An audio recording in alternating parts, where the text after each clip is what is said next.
안녕하세요. 68살 윤정자입니다. 요즘 우리 집 거실에 쌓여가는 박스들이 제 마음을 조금씩 갉아먹고 있었어요. 아침에 눈을 뜨면 제일 먼저 부엌으로 가요. 밥솥 뚜껑을 열고 김이 올라오는 걸 보는 순간이 아직도 좋습니다. 그런데 요 며칠은 그 따뜻한 김보다 휴대폰 진동이 더 먼저 제 몸을 깨웁니다. 식탁 끝에 놓인 작은 화면이 또르르 울릴 때마다 저는 손을 씻다가도 멈춰 서서 확인하게 돼요. 가족 카드 결제 완료라는 글자가 자꾸 떠요. 한두 번이면 그러려니 하겠는데 하루에도 몇 번씩 오니까 마음이 불안해지죠. 거실로 나가면 택배 박스가 먼저 제 눈을 가립니다. 벽 한쪽이 완전히 박스 더미예요. 큰 상자, 길쭉한 상자, 손으로 겨우 들 만한 상자들이 층층이 쌓여 있습니다. 저는 빗자루를 들고도 한참을 서 있어요. 치우려는 게 아니라 도대체 이게 뭔지 생각하느라요. 박스에 붙은 테이프가 번들거리는데 그 반짝임이 괜히 낯설게 느껴집니다. 마치 우리 집 물건이 아닌 것처럼요. 남편 박성호는 거울 앞에서 넥타이를 메고 있었어요. 저는 거실에서 박스를 바라보다가 조심스럽게 말을 꺼냈습니다. 여보, 요즘 카드 알림이 너무 자주 와요. 박성호는 넥타이를 고쳐 매며 대수롭지 않다는 듯 웃었습니다. 아, 그거요? 집에 필요한 거 좀 샀어. 걱정 마. 필요한 게 이렇게 많았나요? 박스가 계속 늘어요. 정자가 몰라서 그래. 요즘은 미리 사둬야 손에 안 봐. 말은 그럴듯한데 박성호 목소리엔 예전의 부드러움이 없었어요. 저는 더 묻고 싶었는데 그 순간 박성호가 시계를 한번 보고는 급히 신발을 신었습니다. 나 늦겠네. 다녀올게. 아침은 먹고 가요. 회사에서 먹을게. 현관문이 닫히고 집안이 조용해졌습니다. 저는 그 조용함이 더 무서웠어요. 말다툼 한 번이 아니라 우리 사이가 조금씩 멀어지는 소리 같았거든요. 저는 거실 바닥에 천천히 앉았습니다. 그리고 제일 위에 놓인 박스 하나를 손으로 눌러봤어요. 안에서 딱딱한 물건이 흔들리며 툭 하고 소리가 납니다. 그 소리가 이상하게 차갑게 들리더군요. 박스 옆면을 가까이 들여다보니 작은 글씨가 눈에 들어왔습니다. 배송 안내 같은 글들 사이에 반품 불가라는 말이 보였어요. 저는 순간 숨이 턱 막혔습니다. 반품이 안 된다면 이런 고가 물건을 왜 이렇게 많이 산 걸까요? 제가 모르는 사이에 우리 집이 창고가 되어가는 느낌이 들었어요. 저는 박스를 쓰다듬다가 손을 떼고 두 무릎 위에 손을 가지런히 올렸습니다. 마음속에서 작은 의심이 고개를 들었어요. 진짜 필요한 걸까? 아니면 다른 이유가 있을까? 그 생각이 입안에서 쓴맛처럼 번졌습니다. 저는 그날 처음으로 박성호가 집에 들여놓은 박스들을 하나씩 열어봐야겠다고 마음먹었습니다. 그날은 하루가 길게 늘어졌어요. 저는 점심을 차려놓고도 젓가락이 잘 안 갔습니다. 밥 한 숟가락을 입에 넣으면 거실 쪽에서 자꾸 눈길이 끌려요.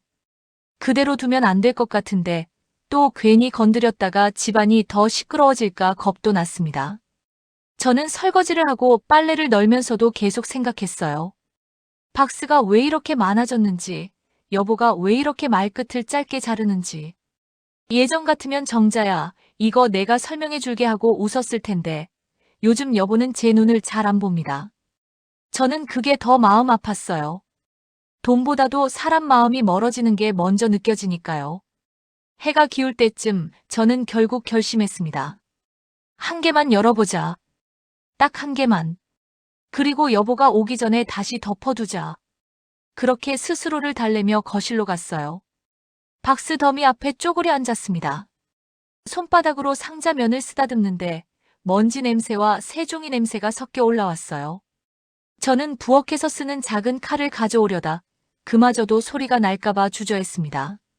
그래서 손톱으로 테이프 끝을 잡고 천천히 뜯었어요. 테이프가 늘어나면서 찌타고 났고 그 소리가 제 가슴을 콕 찔렀습니다. 마치 비밀을 훔치는 사람처럼 숨이 얕아졌어요. 뚜껑을 열자 번쩍한 전기밥솥이 들어있었습니다. 아직 비닐도 안 벗겨진 새 물건이었죠. 저는 멍하니 밥솥을 바라봤어요. 우리 집 밥솥은 멀쩡해요. 밥맛도 좋고 제가 매일 닦았으니까 고장날 기미도 없었는데요. 더 좋은 걸 새로 산다 해도 이런 비싼 걸 이렇게 아무 말 없이 들여놓을 이유가 없잖아요. 설명서 위쪽에 작은 스티커가 붙어 있었어요. 개봉 후 반품 불가. 저는 그 글자를 읽는 순간 손끝이 차가워졌습니다. 반품도 못하는 걸 이렇게 사다 놓는다고요? 저는 뚜껑을 덮었다가 다시 열어봤어요. 혹시 제가 잘못 본 건가 싶어서요. 그런데 글자는 그대로였습니다. 저는 다른 박스도 하나 더 열었습니다. 이번엔 커피 머신이 나왔어요. 공장 냄새가 나는 새 부품들이 가지런히 들어있었고, 옆에는 또 반품 불가 안내가 붙어 있었죠. 그 다음 박스에서는 명품 가방, 그 다음은 고가 공기청정기. 하나같이 새 것인데 집에 놓을 자리도 쓸 사람도 뚜렷하지 않았습니다. 저는 박스를 열 때마다 목이 바짝 말랐어요. 이건 살림이 아니에요. 이건 무언가를 숨기기 위한 흔적이에요.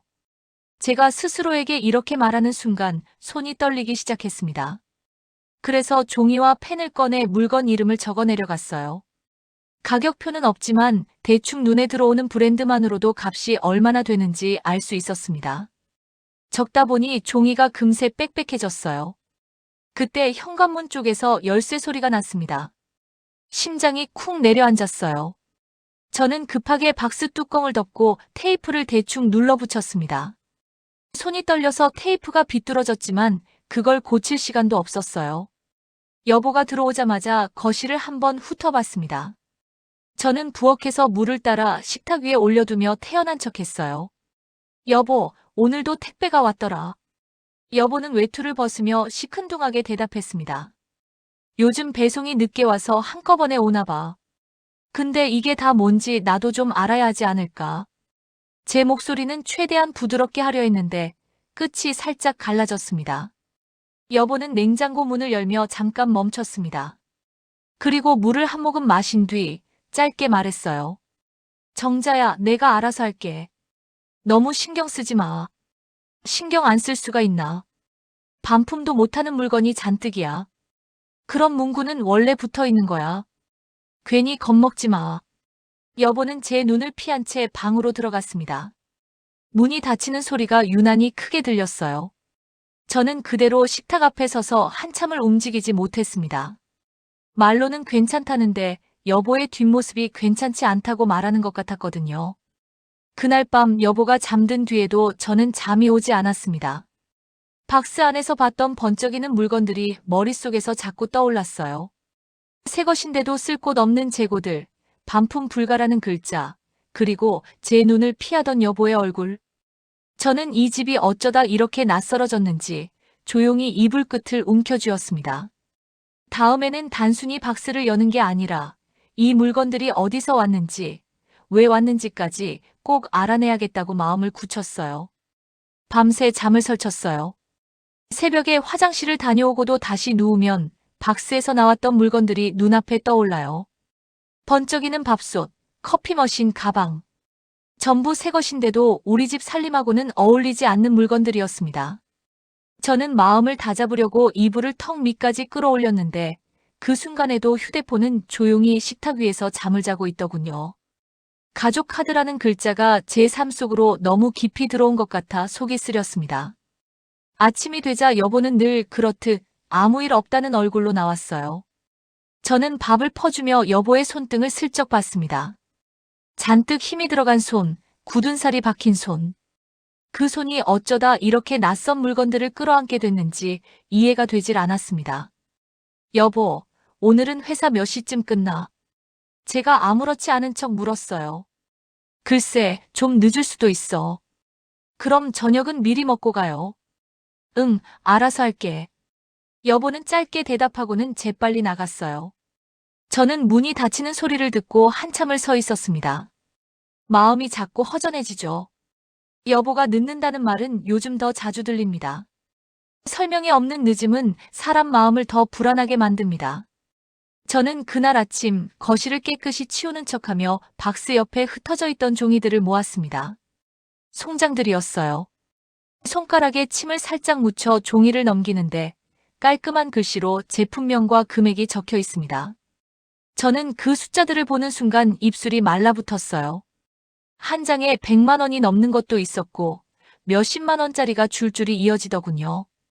저는 종이들을 무릎 위에 올려놓고 숨을 고르며 하나씩 날짜를 확인했습니다. 왜 이렇게 한꺼번에? 제가 속으로 되뇌는 순간 얄궂게도 작은 메모 하나가 송장 사이에서 떨어졌어요. 손바닥만 한 종이었는데 볼펜으로 급히 적은 글씨가 있었죠. 어창고 3층, 금요일까지. 짧은 문장인데도 저한테는 칼처럼 느껴졌습니다. 우리 집에는 창고가 없어요. 3층도 없고요. 저는 그 메모를 들고 한참을 바라봤습니다. 누가 썼는지, 어디를 말하는지, 왜 이런 지시가 필요한지. 답이 하나도 없었습니다. 그때 전화가 울렸어요. 여보의 전화였습니다.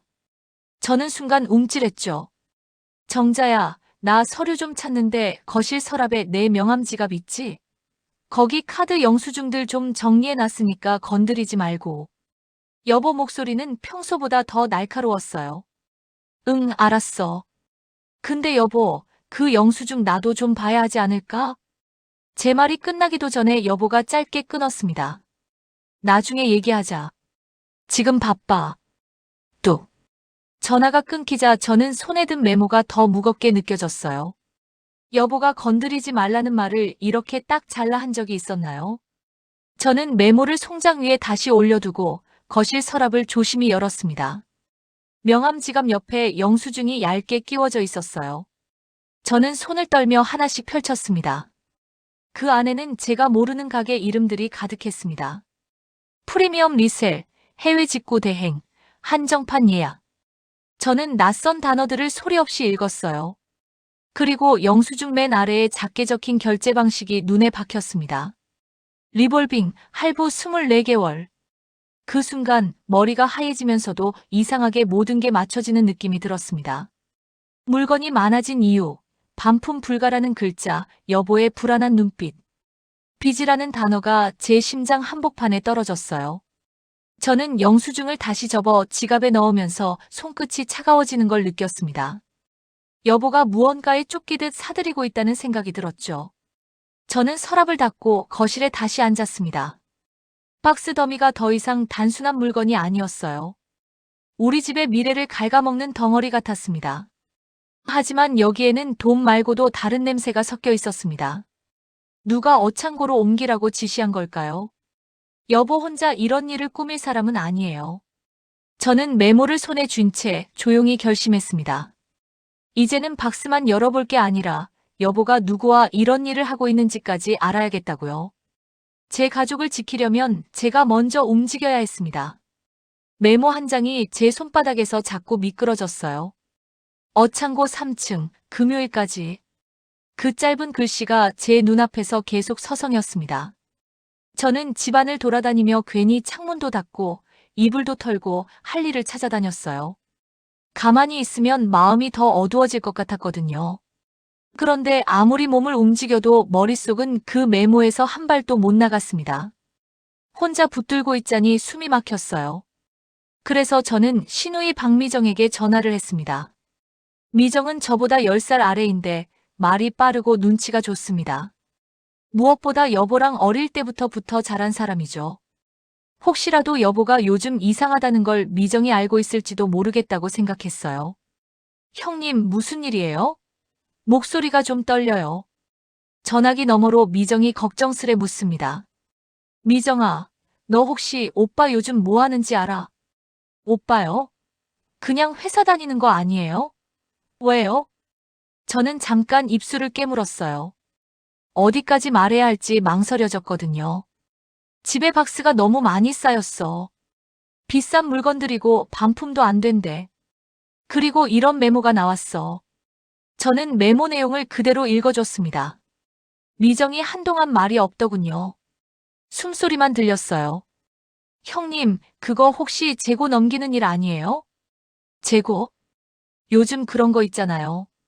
물건을 한꺼번에 사서 다른 데로 빼돌리고 다시 팔고 근데 반품 불가면 좀 이상하네. 미정 목소리가 조심스러워졌어요. 오빠가 그런 걸 왜 해요? 나도 모르겠어. 그래서 너한테 묻는 거야. 미정은 잠깐 생각하더니 낮게 말했습니다. 형님, 혹시 오빠가 누굴 만나는지 그런 건 모르세요? 그 질문에 제 가슴이 철렁 내려앉았어요. 무슨 소리야, 미정아.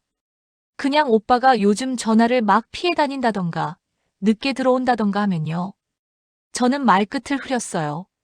속으로는 이미 그럴 리 없다고 하고 싶었는데 생각해보면 여보는 요즘 제 눈을 잘 안 보고 집에 와서도 휴대폰을 품에 끌어안고 있었죠. 그 모습이 떠오르자 혀끝이 말라붙었습니다. 형님, 제가 아는 언니가 하나 있어요.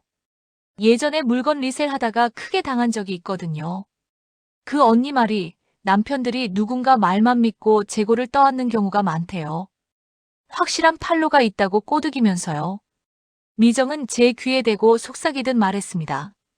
대부분 그 뒤에 사람이 있어요. 남편 혼자 그러는 경우는 거의 없다고 하더라고요. 뒤에 사람이 있다. 그 말이 제 목덜미를 서늘하게 했습니다. 저는 전화기를 쥔 손에 힘이 들어갔어요. 재고를 떠안게 만든 누군가. 창고로 옮기라 지시한 누군가. 그 사람이 여보 곁에 있다는 뜻이죠. 미정아, 그 언니랑 나 좀 만나게 해줄 수 있니? 제가 숨을 고르며 물었습니다. 네. 형님, 혼자 끙끙 앓지 마요. 제가 같이 갈게요. 전화가 끊기고 나서도 저는 한참 동안 멍하니 거실을 바라봤어요. 박스 더미가 낮은데도 그림자를 길게 들이우고 있더군요. 저는 그 그림자 속에 여보의 얼굴이 겹쳐 보였습니다. 예전엔 저를 바라보며 여보라고 부르던 눈빛이요. 이제 그 눈빛이 어디를 보고 있는지 확인해야 했습니다. 제가 원해서가 아니에요. 원치 않아도 가족을 지키려면 제가 알아야 했습니다. 저는 메모를 조심히 지갑 안쪽에 넣고 박스 옆에 앉아 숨을 고르며 마음속으로 되뇌었어요.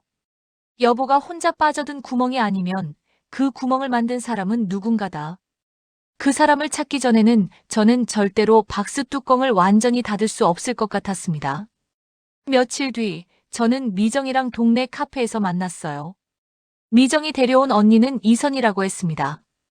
저보다 한 살 위라는데 말투가 단단하고 눈빛이 맑았어요.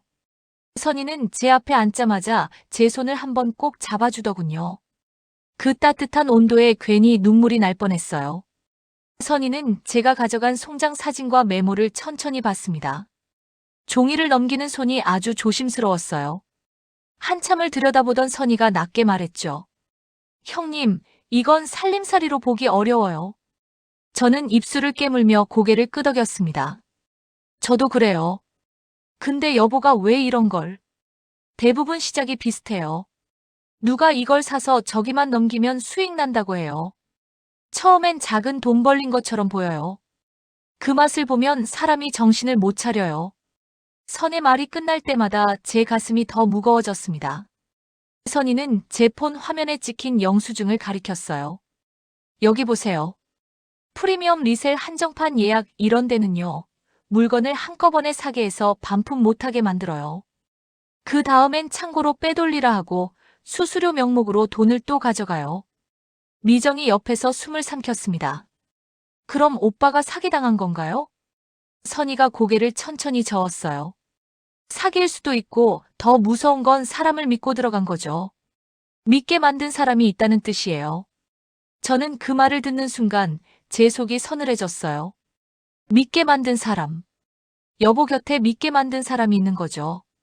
저는 조심스럽게 물었습니다. 그런 사람들은 보통 어떤 식으로 접근해요? 선이가 제 눈을 똑바로 봤습니다. 가장 흔한 게 친밀한 관계예요. 친구, 지인, 그리고 연인. 연인이라는 단어가 제 귀를 때렸습니다. 저는 순간 숨이 턱 막혀 커피잔을 잘못 잡아 흔들었어요. 손등에 뜨거운 물이 살짝 튀었는데도 아픈 줄도 몰랐습니다. 미정이 제 팔을 살짝 잡아주더군요. 선이는 말을 이어갔습니다. 형님, 남편 혼자 그런데 끌려가려면 겁이 나요. 그런데 누가 옆에서 나만 믿어하고 등을 떠밀면 그때부터는 가정도 돈도 다 잊어요. 저도 그랬고요. 선희 목소리가 잠깐 떨렸습니다. 저는 그 떨림이 그냥 남의 일이 아니라는 걸 느꼈어요. 저는 천천히 고개를 들었습니다. 그럼 창고는요? 메모에 어창고 3층이라고. 아마 물건 모아두는 곳일 거예요. 거기서 다시 다른 사람에게 넘기거나 사진 찍어서 판맥을 올리거나요. 선희는 잠깐 망설이다가 조심스럽게 말했어요. 형님, 그 창고 주소를 알면 거기서 누가 움직이는지 나와요. 눈으로 확인해야 해요. 저는 머릿속이 복잡해졌습니다. 창고를 찾는다는 건 여보의 비밀을 정면으로 보겠다는 뜻이었어요. 그게 두려웠지만 더 두려운 건 그대로 모른 척하다가 우리 집이 무너지는 일이었죠. 카페를 나와 집으로 돌아오는 길, 바람이 차게 불었어요. 저는 코트를 여미며 마음속으로 계속 여보 얼굴을 떠올렸습니다. 여보가 저를 속였다는 생각이 아니라 누군가에게 끌려가고 있다는 생각이 더 컸어요. 그게 더 서글펐습니다. 집에 들어오니 박스 더미가 그대로 있더군요. 저는 그 앞에 한참 서 있었습니다. 박스는 아무 말도 안 해요. 그런데 이상하게도 박스 사이에서 여보가 아닌 다른 사람의 숨결이 느껴지는 것 같았습니다. 제 삶 한가운데에 낯선 문이 생겨버린 느낌이에요. 저는 그날 밤 여보가 샤워하는 사이에 여보 코트 주머니를 조심히 뒤졌습니다. 그러다 접힌 종이 한 장이 손에 잡혔어요. 주소처럼 보이는 글씨와 함께 아래에 짧은 문장이 적혀 있었습니다. 수연이 말대로만 해. 이번 주 안에 끝내자. 수연이라는 이름을 보는 순간 제 등골이 얼어붙었습니다. 저는 종이를 접은 채 그대로 주머니에 넣었어요. 심장이 너무 크게 뛰어서 저 스스로도 들킬까 겁이 났습니다. 그날 저는 알았습니다. 박스의 뒤에는 사람이 있었고 그 사람의 이름이 이제 제 손안에 들어왔다는 걸요. 그 종이를 보고 나서부터 저는 밥을 해도 맛이 없었어요. 수연이 말대로만 해. 딱 그 한 줄이 제 머릿속에서 계속 돌았습니다. 수연이 누구인지, 여보랑 어떤 사이인지, 그 사람 말대로 한다는 게 뭔지. 저는 손에 힘이 풀려서 그릇을 놓칠 뻔도 했습니다. 그런데 여보는 아무 일 없는 얼굴로 밥을 먹고 텔레비전을 보다가 휴대폰을 품에 넣고는 방으로 들어가 버리더군요. 그 뒷모습이 더 낯설었습니다. 그날 밤 저는 잠을 자는 척했어요. 여보가 이불 속에서 숨을 고르게 되는 걸 듣고 살짝 눈을 떴습니다. 휴대폰 화면 불빛이 어둠 속에서 파랗게 번졌어요. 여보 손가락이 빠르게 움직였습니다. 저는 귀를 기울였어요. 응, 알았어. 내일 아침에 어창고로 갈게. 여보가 낮은 목소리로 말했어요. 그래, 수연아. 걱정 마. 내가 다 맞춰놓을게. 수연이라는 이름이 실제로 여보 입에서 나오는 순간 제 심장이 쿵 하고 내려앉았습니다. 저는 숨을 들이마시고 내쉬는 것도 조심해야 했어요. 들키면 안 됐습니다. 그날 새벽 저는 거의 잠을 못 잤습니다. 눈만 감으면 여보 옆에서 낯선 여자 목소리가 들리는 것 같았거든요. 아침이 되자 여보는 씻고 나오며 평소보다 더 말이 없었어요. 저는 일부러 태연한 척했죠. 여보, 오늘도 늦어? 응, 일이 좀 있어. 점심은 싸줄까? 괜찮아. 밖에서 먹을게. 여보가 현관을 나서는 순간 저는 재빨리 외투를 챙겼어요. 제 손은 떨렸지만 마음은 이상하게 차분했습니다. 이제는 눈으로 봐야 했습니다. 듣는 것만으로는 제 속이 더 썩어 들어갈 테니까요. 저는 여보를 멀찍이 따라갔어요. 택시를 타는 걸 보고 저도 조금 뒤에서 택시를 잡았습니다. 창밖에 스치는 거리들이 낯설게 느껴졌습니다. 여보가 이런 길로 다닌다는 걸 저는 처음 알았거든요. 택시는 도시 외곽 쪽으로 향했습니다. 공장과 창고들이 늘어선 회색 동네였어요. 여보가 내린 곳은 큰 창고 건물이었습니다. 벽에 알파벳 하나가 큼직하게 붙어 있었어요. A. 제 목덜미가 서늘해졌습니다. 저는 길 건너 편의점 앞에 서서 유리창에 비친 제 얼굴을 한번 봤어요. 얼굴이 하얗게 질려 있더군요. 그래도 발이 그 자리에 붙어 있지는 않았습니다. 저는 천천히 창고 쪽으로 걸었습니다. 문이 반쯤 열린 1층 통로로 여보가 들어갔어요. 저는 기둥 뒤에 숨듯이 멈춰섰습니다. 안에서 사람들 말소리가 들렸습니다. 여보 목소리도 섞여 있었고요. 이번 물량 이쪽으로 옮기면 돼요? 여보가 조심스럽게 묻자 낯선 여자가 짧게 대답했어요. 오빠, 내가 말했지? 3층으로 올려. 사진 찍고 바로 올릴 거야. 오빠라는 호칭이 제 귀를 찢었습니다. 저는 숨을 들이켰는데 공기에서 차가운 먼지 냄새가 들어왔어요. 창고 안에 살짝 들여다보니 박스가 우리 집보다 훨씬 더 높게 쌓여 있었습니다. 같은 브랜드, 같은 테이프, 같은 스티커들이었어요. 그 많은 박스 사이로 여자가 서 있었죠. 짙은 코트를 입은 40대 초반쯤으로 보였고 머리를 깔끔하게 묶은 채 태블릿을 들고 있었습니다. 그 여자가 수연이구나. 저는 본능처럼 알았습니다. 여보는 그 앞에서 어깨를 조금 웅크린 채 박스를 들고 있었어요. 여보가 제 앞에서 보이던 모습이 아니었습니다. 마치 혼나는 사람처럼, 눈치를 보는 사람처럼 움직였어요. 저는 그걸 보는 순간 마음이 더 아팠습니다. 화가 나기 전에 서글픔이 먼저 올라왔어요. 수연이 여보 핸드폰을 가리키며 말했습니다. 오빠, 카드 한도 또 늘렸지? 이번엔 절대 늦추면 안 돼.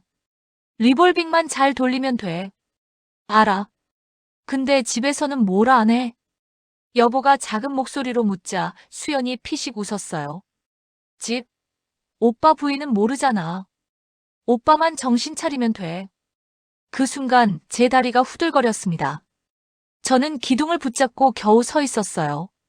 부인이라는 말이 제 자리와 제 얼굴을 한 번에 지워버리는 것 같았거든요. 여보는 아무 말도 못하고 박스를 옮겼습니다. 수연은 여보 옆에 바짝 붙어 서서 마치 여보를 소유한 사람처럼 손짓했어요. 저는 더 이상 그 자리에 있을 수가 없었습니다. 안으로 들어가 따지고 싶었지만 목구멍이 꽉 막혀 소리도 안 나왔어요. 저는 조용히 뒤로 물러나 창고 밖으로 나왔습니다. 햇빛이 눈부셨는데도 세상이 어두웠어요. 그 길로 집에 돌아오면서 저는 계속 손을 움켜쥐었습니다. 손바닥이 아플 정도로요. 여보가 나쁜 길로 들어섰다는 것도, 그 길 옆에 수연이라는 여자가 있다는 것도 이제 분명해졌습니다. 하지만 진짜 위기는 이제부터였습니다. 제가 본 걸, 제가 들은 걸, 이 가족의 앞으로를 어떻게 해야 할지. 창고 문이 열리던 그 순간부터 제 안에서 어떤 문도 함께 열려버렸다는 걸 저는 똑똑히 느꼈습니다. 창고에서 돌아온 뒤로 저는 밥을 해도 밥솥 소리가 낯설게 들렸어요. 거실 박스들은 그대로인데 제 마음이 먼저 텅 비어버린 느낌이었습니다. 여보가 들어오면 아무렇지 않게 웃어야 한다는 생각만으로도 이마가 뜨거워졌죠. 그런데도 저는 울지 않기로 했습니다. 지금 울면 제가 본 것과 들은 것이 흐려질 것 같았거든요. 저는 조용히 준비를 했어요. 송장 사진, 영수증, 여보 주머니에서 찾았던 메모, 그리고 창고 앞에서 찍어둔 건물 사진까지. 미정과 선희에게도 연락했습니다. 두 사람은 제 말이 끝나기도 전에 형님, 혼자 하지 말아요라고 했어요. 저는 그 말이 고마우면서도 결국 이 길을 제가 걸어야 한다는 걸 알았습니다. 그날 저녁, 저는 평소보다 반찬을 더 단정하게 차렸습니다. 미역국을 끓이고 김치도 예쁘게 썰어 접시에 올렸죠. 마음이 오히려 더 차분해졌어요. 식탁 위가 가지런해질수록 제가 해야 할 말도 정리되는 느낌이었습니다. 여보는 늦게 들어왔습니다. 얼굴에 피곤이 묻어 있었고 손끝엔 창고 먼지 같은 게 남아 있었어요. 저는 일부러 아무 말도 안 하고 밥을 퍼줬습니다. 여보는 제 표정을 한번 흘끗 보더니 숟가락을 들었어요. 그 순간 저는 식탁 아래에서 손을 꼭 쥐었습니다. 여보, 오늘 어디 다녀왔어? 제가 조용히 물었어요. 여보는 잠깐 멈칫하더니 밥을 삼키고 말했습니다. 회사 일이 좀 있었어. 왜? 그럼 어창고는 회사 일이야? 여보의 숟가락이 접시에 딸깍 부딪혔어요. 얼굴이 순식간에 굳었습니다. 저는 여보 눈을 피하지 않았습니다. 제가 지금 물러나면 앞으로도 영원히 여보 뒤통수만 보고 살 것 같았거든요. 정자야, 그걸 어떻게? 여보 목소리가 낮게 떨렸습니다. 내가 봤어. 여보가 박스 옮기는 것도 옆에서 지시하는 여자도. 그건 설명할게. 설명. 여보, 우리 집에 반품도 못하는 고가 물건이 쌓여. 카드 한도 늘리고 리볼빙 돌린 영수증도 내가 봤어. 여보는 고개를 숙였습니다. 손등이 하얗게 질릴 만큼 주먹을 쥐고 있었어요. 저는 그 모습을 보며 속이 찢어졌습니다. 그래도 멈출 수는 없었죠. 그리고 수연이라는 사람. 여보, 그 사람이 오빠라고 부르더라. 제가 그 말을 꺼내는 순간 여보가 고개를 번쩍 들었습니다. 정자야, 그건. 나한테는 여보라고 부르는 사람이 다른 여자한테는 수연아라고 하더라. 그게 무슨 뜻이야? 여보가 입술을 열었다 닫았다 했어요. 그 눈빛이 무너진 사람의 눈빛이었습니다. 저는 식탁 끝에 놓아둔 종이 봉투를 천천히 꺼냈습니다. 봉투 안에는 제가 모아둔 증거가 들어있었죠. 저는 한 장씩 꺼내 식탁 위에 놓았습니다. 송장, 영수증, 메모, 참고 사진. 종이들이 식탁 위에 쌓일수록 여보의 어깨가 더 내려앉았어요.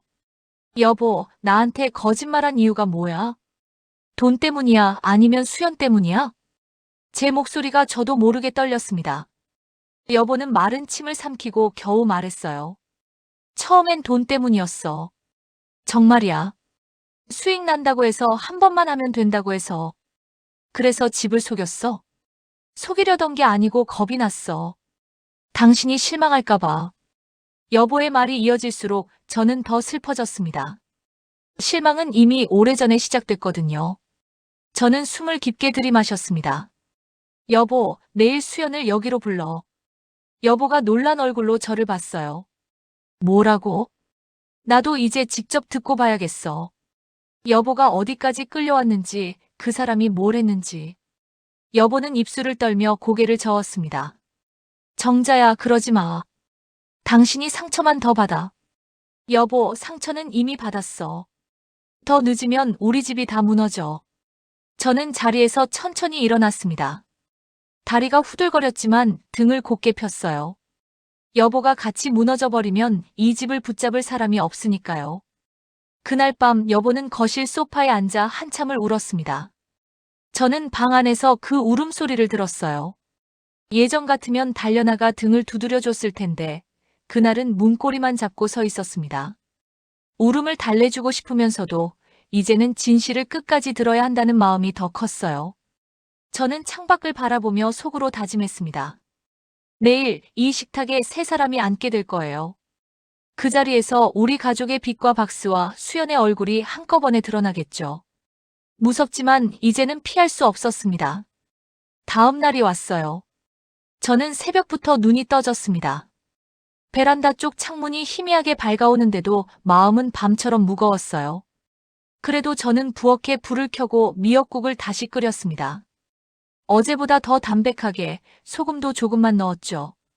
이상하게도 식탁 위에 김이 오르니 제 정신이 조금 돌아오는 것 같았습니다. 오늘은 울거나 소리 지를 날이 아니라 끝을 내야 하는 날이었거든요. 여보는 말이 없었어요. 출근도 하지 않고 거실에 앉아 손만 만지작거렸습니다. 저는 여보 얼굴을 여러 번 보려다 그만뒀어요. 제가 흔들리면 여보도 더 무너질까 봐요. 점심 무렵 초인종이 울렸습니다. 그 소리가 너무 커서 제 심장이 먼저 흔들렸어요. 여보가 일어나려 했지만 저는 손짓으로 말렸습니다. 제가 문을 열어야 했어요. 그래야 오늘 이 자리가 내 집이라는 걸 잊지 않을 것 같았죠. 문을 열자 수연이 서 있었습니다. 창고에서 본 그 여자예요. 옷차림이 단정했고 화장도 깔끔했는데 눈빛은 차가웠습니다. 저는 얼굴에서 피가 빠지는 걸 느끼면서도 최대한 고개를 숙여 인사했습니다. 들어오세요. 수연은 잠깐 저를 훑어보더니 신발을 벗고 들어왔습니다. 마치 자기 집처럼요. 그 태도 하나가 제 속을 확 건드렸습니다. 수연이 식탁 맞은편에 앉자 여보는 고개를 들지 못했어요. 저는 수연을 똑바로 봤습니다. 수연 씨, 아니 수연 씨가 맞죠? 수연이 입꼬리를 살짝 올렸습니다. 네. 저 수연이에요. 이렇게까지 불러야 했어요? 불러야 했어요. 우리 집이 이렇게 된 이유를 알아야 하니까요. 저는 식탁 위에 봉투를 올렸습니다. 어제와 같은 종이들이지만 오늘은 제 손이 덜 떨리더군요. 이게 전부 여보가 산 물건들이고 반품도 못하는 재고예요. 카드로 산 흔적, 리볼빙, 창고 사진까지 다 있습니다. 수연이 가볍게 웃었습니다. 부인께서 너무 과하신 거 아닌가요? 오빠가 스스로 결정한 일이에요. 오빠라는 말에 제 눈썹이 한번 흔들렸습니다. 그 말부터 고쳐주세요. 우리 남편이에요. 저는 오빠라는 호칭을 허락한 적이 없습니다. 수연 얼굴이 잠깐 굳었다가 다시 태연해졌습니다. 그래요. 남편이요. 근데 남편이 돈 벌어오겠다는데 왜 막으셨어요? 저는 숨을 천천히 들이마셨습니다. 화가 치밀었지만 그걸 그대로 내보내면 저만 흐트러질 것 같았어요. 돈을 벌겠다고 집을 속이고 빚을 만들고 가족을 뒤로 미는 게 돈 버는 일인가요? 수연이 고개를 갸웃했습니다. 그건 부인 관점이고요. 저는 오 남편분한테 기회 준 거예요. 팔로도 다 준비했는데 부인이 예민하게 굴어서 일이 꼬인 거죠. 그 말을 듣는 순간 여보가 처음으로 입을 열었습니다. 수연아, 그만해. 여보 목소리는 떨렸지만 분명했습니다. 당신이 말한 팔로 다 거짓말이었잖아. 남는다고 해놓고 결국 나한테 재고만 떠넘겼잖아. 수연이 눈을 크게 떴습니다. 오빠, 지금 나를 배신해요? 배신? 내가 배신당한 거야. 너는 내가 한도 늘릴 때마다 더 밀어붙였어. 집 얘기하면 비웃었고. 여보가 말을 잇지 못하고 고개를 숙였습니다. 그 고개 숙임이 저한테는 너무 길게 보였어요. 저는 조용히 말을 받았습니다. 수연 씨, 창고에서 들었어요. 부인은 모르잖아라고 하더군요. 그 말이 어떤 뜻인지 본인도 알죠. 수연 입술이 굳었습니다. 잠깐 침묵이 흐르더니 수연이 의자를 뒤로 밀며 일어섰어요. 증거 있다고 협박하려는 건가요? 법적으로 해볼까요? 물건 산 건 남편분이에요. 저는 조언만 했고요. 그 말이 끝나자 저는 종이 한 장을 더 꺼냈습니다. 여보 주머니에서 나온 메모와 수연이 보낸 메시지 캡처였어요. 미정이 도와준 덕에 확보할 수 있었죠. 조언만 했다는 사람이 카드 한도 늘려라, 리볼빙 돌려라 이렇게 지시했나요? 그리고 금요일까지 어창고 3층 이건 조언입니까? 수연의 얼굴이 처음으로 흔들렸습니다. 눈이 잠깐 흔들린 그 순간 저는 알았어요. 이 사람은 진짜 가족이 아니라 돈과 관계를 섞어 남의 삶을 흔든 사람이라는 걸요. 수연은 더 말하지 못하고 가방을 움켜쥔 채 문 쪽으로 걸어갔습니다. 나가기 전에 한마디를 던졌어요. 오빠, 후회할 거예요. 여보는 고개를 들고 조용히 말했습니다. 후회는 이미 하고 있어. 그러니까 이제 끝내자. 문이 닫히고 발소리가 멀어지자 집안이 갑자기 텅 비었습니다.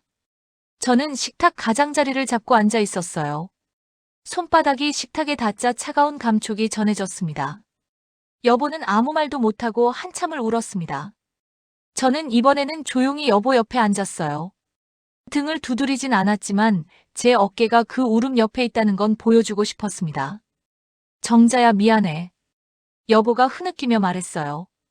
여보, 미안하다는 말로 다 없어지진 않아. 저는 천천히, 아주 천천히 말했습니다. 근데 지금부터라도 같이 갚아야지. 돈도 마음도. 여보가 고개를 끄덕였어요. 그 끄덕임이 작아도 저는 그게 시작이라고 믿고 싶었습니다. 그날 저녁, 저는 거실 박스 몇 개를 함께 치웠습니다.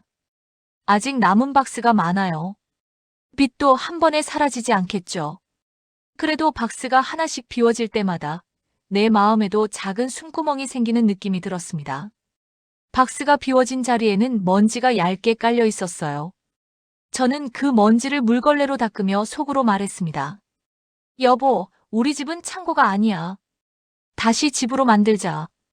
그리고 저는 제 손으로 그 집을 다시 세우기 시작했습니다. 박스가 조금 줄어든 거실을 보면서도 제 마음이 바로 가벼워지진 않더군요.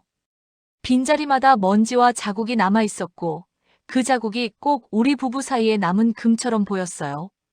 저는 물걸레를 빨아 다시 바닥을 닦았습니다. 쓱쓱 문지르는 소리 속에서 이제 괜찮아질 거야 라는 말보다 괜찮아지게 해야 해라는 마음이 먼저 올라왔습니다. 여보는 그날 이후로 휴대폰을 품에 넣고 숨지 않았어요. 대신 식탁에 올려놓고 제가 보라는 듯이 통화 내역도 보여줬습니다. 그래도 저는 쉽게 믿어지지가 않았습니다. 사람 마음이라는 게 참 웃기죠. 예전엔 여보가 늦어도 일이 많나 보다 하고 넘겼는데 이제는 문이 한 번만 늦게 열려도 제 가슴이 먼저 굳어버렸어요. 그럴 때마다 저는 제 손을 꼭 쥐고 속으로 숨을 몇 번 세웠습니다. 급하게 믿으려 들었다가 또 무너지면 그때는 제 몸이 못 버틸 것 같았거든요. 저녁 식탁에서 여보가 스스로 말을 꺼냈습니다. 정자야, 이번 달 카드값이랑 할부 다 적어봤어. 여보는 종이 한 장을 제 앞으로 밀어줬어요. 숫자가 빼곡했습니다. 저는 숫자를 하나씩 읽었습니다. 마음이 또 먹먹해졌지만 이번에는 도망치지 않았어요. 이걸 어떻게 갚을 생각이야? 나도 같이 일 더 할게. 그리고 물건은 가능한 것부터 정리해서 팔고 손해보더라도 끊어낼게. 여보 목소리는 작았지만 예전처럼 피하지는 않았습니다. 저는 그 종이를 접어 제 앞치마 주머니에 넣었습니다. 숫자를 머리 위에 올려놓고 살 수는 없으니까요. 여보, 돈만 갚아선 안 돼. 나한테 숨긴 시간도 같이 갚아야 돼. 여보가 고개를 푹 숙였습니다. 알아. 나도 그게 제일 미안해. 그 말 한마디에 제 마음이 완전히 풀리진 않았지만 어깨에 얹힌 돌 하나는 조금 내려간 느낌이었어요. 저는 여보가 변명하지 않고 미안하다고 말한 걸 오래간만에 봤습니다. 며칠 뒤 미정이 집에 왔어요. 과일 바구니를 들고 와서는 거실 박스를 보더니 한숨을 길게 쉬었습니다. 형님, 이거 혼자 치우면 허리 나가요. 우리 같이 해요. 미정이 웃어주는데 그 웃음이 참 고마웠습니다. 저는 미정과 함께 박스를 분류했습니다. 팔 수 있는 것, 버려야 하는 것, 남겨둘 것. 손이 바쁘면 마음이 덜 흔들리더군요. 박스를 접어 묶는 동안 미정이 조용히 말했어요. 형님, 오빠가 완전히 달라지려면 시간 걸릴 거예요. 근데 형님이 지금처럼 딱 버티면 오빠도 도망 못 가요. 저는 그 말을 듣고 잠깐 웃었습니다. 버틴다는 말, 내가 제일 잘하지. 저녁 무렵 여보가 퇴근해서 거실을 멍하니 보더군요. 박스가 절반쯤 줄어든 모습을 보고 여보 눈가가 벌써 젖었습니다. 정자야, 내가 진짜 집을 엉망으로 만들었네. 저는 여보 옆에 서서 박스 묶음을 한 번 더 끈으로 조였습니다.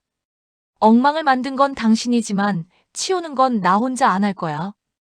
이제부터는 같이 해. 여보가 제 손을 잡았습니다. 손이 차갑고 거칠었어요. 그래도 그 손이 다시 제 손을 찾는 게 느껴졌습니다. 그날 밤 저는 오랜만에 베개에 얼굴을 묻고 울었습니다. 억울해서도 배신해서도 아니고요. 그냥 살았다는 생각이 들어서요. 무너져도 다시 일어나는 게 우리 같은 사람들의 일상이잖아요. 울고 나니 속이 조금 가벼워졌습니다. 창밖에 바람이 불고 빈 박스가 좁은 베란다에 가지런히 쌓여 있었어요. 저는 그걸 보며 조용히 다짐했습니다. 우리 집은 다시 집이 될 거예요. 빚은 천천히 줄겠죠. 상처도 천천히 아물 거고요. 중요한 건 이제 제가 혼자 어둠을 맞지 않는다는 사실입니다. 그 마음 하나로도 저는 내일 아침 다시 밥솥을 열 힘이 생겼습니다.